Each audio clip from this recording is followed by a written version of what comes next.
to discuss again the question of freedom of expression, of media pluralism.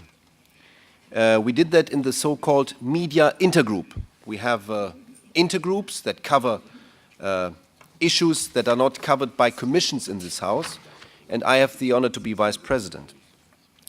And again, it's Italy that was one of the reasons why we discuss freedom of expression. I will tell you one example.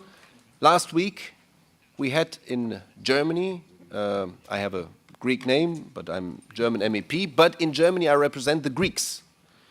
So we had the summit of migration and integration.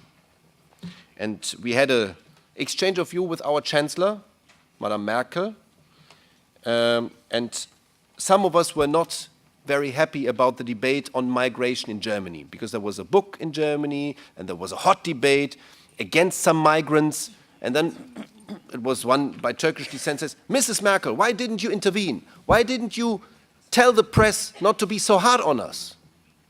And she said, listen, I am the Chancellor. I am the Prime Minister.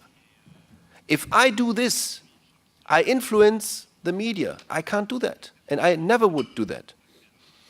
You see the sensitivity, and this culture is not the same in every member state. There are different cultures. I know that at the moment there's a discussion again about a Rai TV show. There's a discussion in France about investigating on journalists. And I can tell you, we are quite happy with a first step that was taken by the Commission, a three-step approach concerning media pluralism. That was initiated in 2007. How can we address media pluralism? Because it's not only antitrust, it's not only competition law, as we know. Now, the European Parliament in 2008 made a last big report on media pluralism. And then we had last year, 2009, initiated by Italia dei Valori, the Berlusconi debate. And we lost it by one vote. And we were quite unhappy about that. But what did the Commission do in the meanwhile? The Commission did a study on media pluralism. How can you assess it? What parameters do you need in order to show whether a country respects media pluralism? Is it geography? Is it religion? Is it freedom of expression? So, and this study is published on the website of the European Commission, and that's it.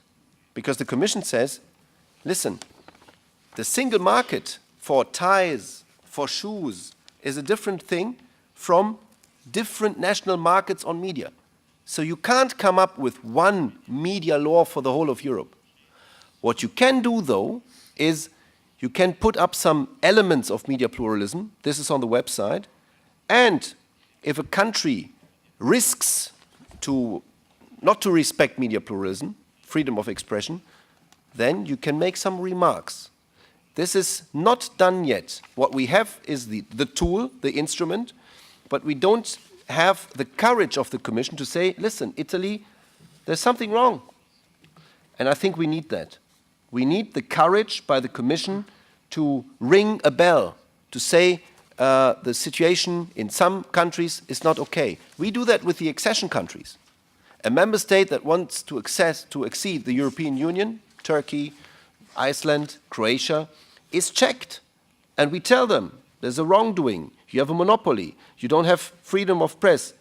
But the member states escape.